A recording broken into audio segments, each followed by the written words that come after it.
Tayo ng, ano yung lulutuin mo, Papu? Miso. Miso na? Sinigang sa miso. Yun, nasa na yung mga ingredients mo? Ipakita mo sa mga kapis Ito, siyempre yung bawang, sibuyas, kamatis. Okay. So ito, kasi kumukulo na siya. Ayan, sa mga kapis niya kumukulo. Lalagyan na natin yung ano, yung bangus niya para kumukulo na rin siya. Sabi mong daldal, sarapan mo yan. Kiss mo naman itong pag-ano. Dali na, me. Hindi na, sarapan mo yan.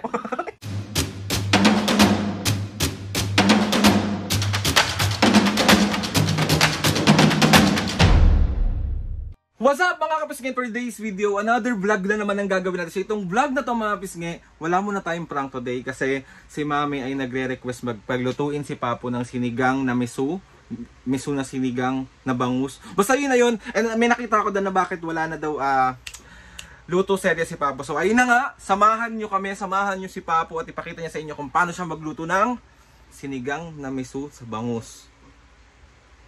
Oo, yun na yun. Ayun na nga mga pisngay, bali andito na si Papu kasi pagluluto niya tayo ng, ano yung lulutuin mo, Papu? Miso. Miso na? Sinigang sa miso. Yun, nasa na yung mga ingredients mo? Ipakita mo sa mga pisngay. Ito, siyempre yung bawang, sibuyas, kamatis.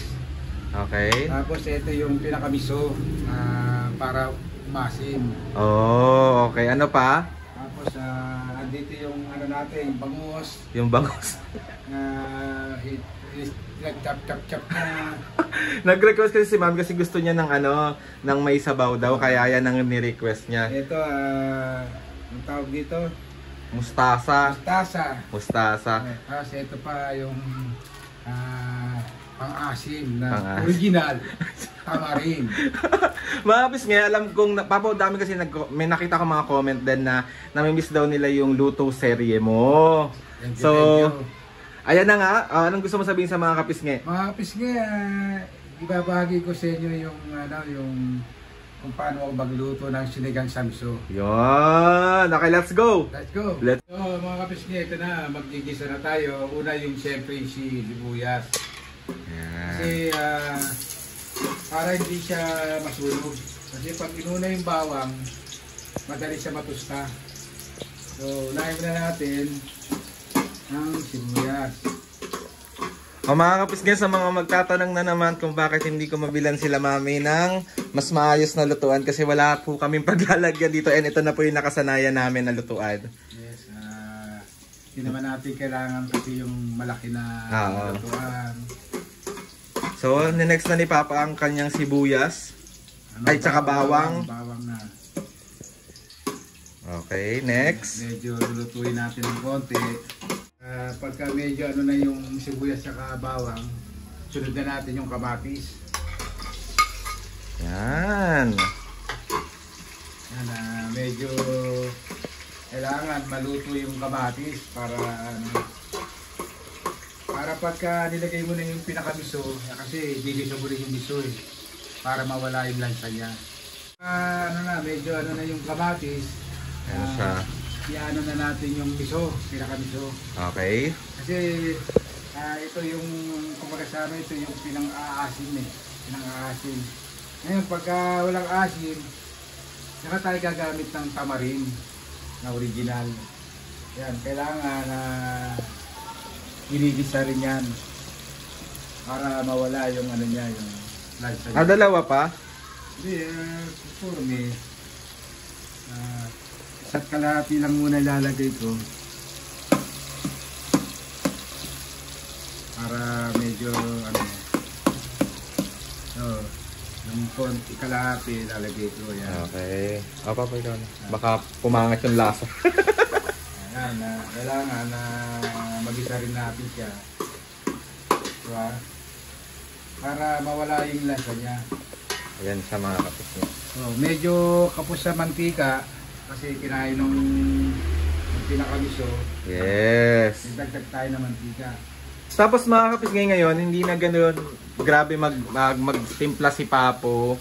Mas nabawasan na yung salt namin, yung mga patis, yung mga maalat, yung mga toyo. So more on, ang mga pagkain namin, mga isda, bihirang-bihira na kami magbaboy. Tapos more on gulay, tsaka fruits tayo, Papu, no? So, ito, lalagyan ko ng konting para mag-isa siya. Ano ba yun? Lumibag pa. Konting sabaw para hindi naman siya masunog. Okay. Kasi dapat kasi na ano ko hindi ko nalagay sa isang malakong na yung miso para turugin ko. Kaya direkta ko na siyang igisa. Okay. Kaya na siya lalagyan ng tubig. So ngayon, yan. Medyo pakukuloy natin yan para tanggal yung lansa niya. Yan na. Susunod naman natin yung yung pinaka sangkap nating pampalasang bangus. Bangus. Ihahalo mo dyan yung bangus? Hindi, pakukuloy mo rin yun siyempre. Okay. Kasama yan habang yun.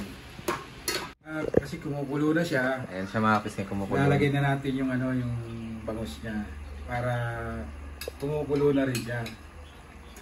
Yan.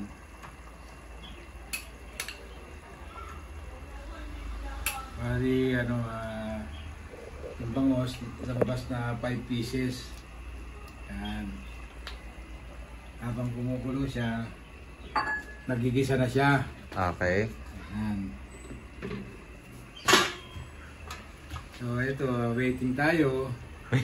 Hintayin lang siya kumulo, Papo. Yes, para maluto naman yung isda. Okay. Para maluto yung bangus dyan sa miso. Ayan siya. Sarap. Ang bango agad. Siyempre, luto ni Papo yan. Sana all. Marami na namang makakain si mami nyo. Siya, minsan na sabaw lang. Oo, sabaw Saka lang. yung mustasa, okay na siya. Lagi ang ginagawa namin mga pisngi, kunyari ganyan ang ulam namin, sasamahan ko siya ng prutas. So ang prutas niya ngayon is tagito.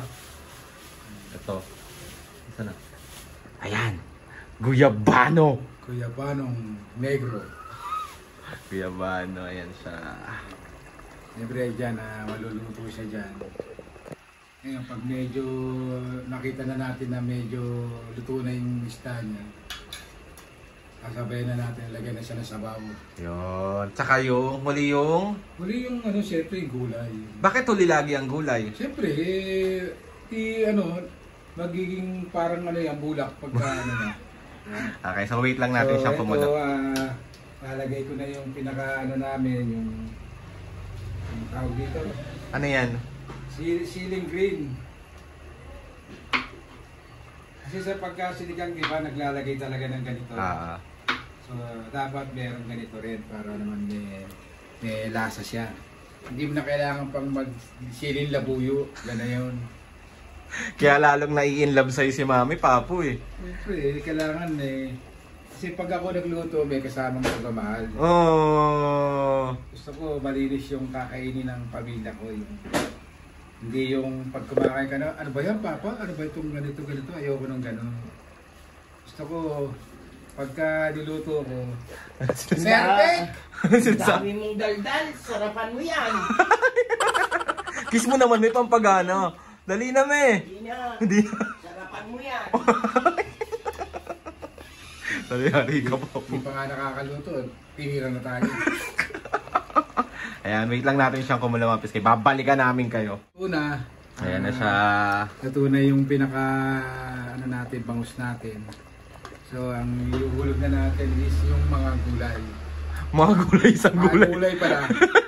yung mustasa. Ayan. Kaya pag request lang kayo, Yes. Pastor. Okay mga piskay, request kayo naman gustong lutuin ni Papo na hindi naman, mga healthy food naman, yung mga hindi masyadong mababoy, hindi masyadong maalat, yung mga ganun. So, paluto na to, pag naluto na yung mustasa niya, okay na. good job na, good job. Ayan na, wait na lang natin siya mga kapiskay. Maluto. At titingnan natin kung luto na yung pinakagulay niya, yung mustasa. Pero akin kasi pag pinatay ko na to, ang magluluto na niya yung init niya Yes. sa gulay. Hindi naman kailangan pakuloy ng gusto yung gulay. Diyan na medyo dito na nagtatapos ang ating episode. Papatayin muna kami.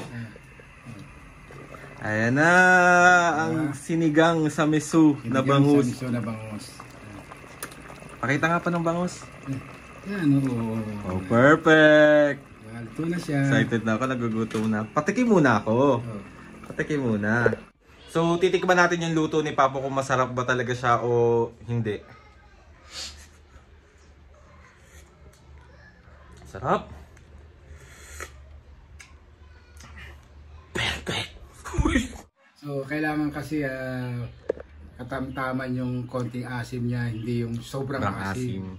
Kailangan na matatansya mo rin yung ano, kung dadagdagan pa ng konting sabaw.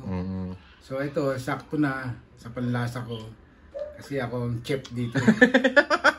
Kaya, Papa, meron lang tanong sa'yo. Bakit lagi mo kami pinagluluto ni Mami? siyempre, wala na bang magluluto. Tsaka, siyempre, pagod na kayo eh. Kumaga sa si Mami mo, naglilinis ng buong bahay. So, ako naman patulong-tulong din. Ako nagwawalis, naglalampaso. Ewan ko lang sa'yo kung ako naglalampas. Nagugas ako pinggan! Nagugas naman siya na pinggan. So, siyempre, kailangan dito sa loob ng bahay, kahit tatlo lang kami, tulong-tulong kami. Yes, tama. Kaya dinadaan ko na lang sa pagluluto na sinasarapan ko para naman pagka nakaahin na, Apo, sarap! Mga marinig ko bang gano'n? Di ba? So ngayon, Papa, tapos na itong vlog natin, meron ka bang shoutout ngayon? Meron, siyempre. Saan na yung shoutout na yan? Let's go! So ayan ang mahiwagang shoutout ni Papo. Mami, magsha-shoutout kayo! Let's go! Ayan si Mami niya, nakaiga, oh. Shoutout! Shoutout! Oh. Game. Ay, Mami! May nagtatanong pala, nakita ko sa vlog. Bakit daw, nagkasakit ka daw ba? O nagdiet ka daw kasi pumayat ka daw. Anong sagot mo doon sa part na yon? Dinayet mo! Hindi ba, Pisngi? Tawag dito, kaya pumayat si Mami at si Papo kasi nagkasakit sila nung mga nakaraan. So, kailangan namin magbawas ng timbang. Kailangan namin... Kaya di ba sinasabi ko sa inyo, hindi na kami ganun katulad ng dati na maalat kumain. Lahat, bawas na lahat. Si Mami hindi na nagmi-milk tea, puro fruit shake na lang siya. So, wala rin sugar, lahat yon. Kaya, ayan. Kaya pumayat si Mami. Pero mas papayat pa yan. Mamaya kakaya ko chocolate. Okay, so na yung shoutout na yan. Shoutout nga pala kay Ryan Dakanay ng N Family. Shoutout! Dominic Dumagan 8361. Shoutout! Jenemis Ras ng Canada. Shoutout! Joseph Artnel Guarino ng Olongapo City. Shoutout! Sep Pogi. Shoutout! Mary Jane Galicto 7067 ng Hong Kong. Shoutout! At si Caroline Daitia 6881 ng Caloocan. Shoutout! Mga kapisngi, sa mga gustong magpa-shoutout dyan, comment down lang and tatry natin lahat i-shoutout yan sa mahiwagang logbook ng Papo. Yes. Yon. So ayun na mga kapisngi. Papo, salamat ulit sa pagluluto mo sa amin. Walang sawang pagluluto mo sa amin. Hindi ka napapagod. Hindi masarap ito, trompa. So ayun na mga kapisngi, gusto ko magpasalamat kay Lord sa maraming blessings. Salamat sa mga ates and kuyas. Salamat sa lahat ng mga kapisngi na sumusuporta simula umpisa. Maraming salamat po sa inyo lahat. Please subscribe to my YouTube channel and click the notification bell para lagi kayo updated sa mga videos namin kapag meron kayong gustong i-suggest na mga vlog, challenges, prank! DM nyo lang ako and tatry natin lahat gawin yan. So ayun na nga mga kapisngi, Mami Papo, 1, 2, 3, go! Mga kapisngi, see you on our next vlog.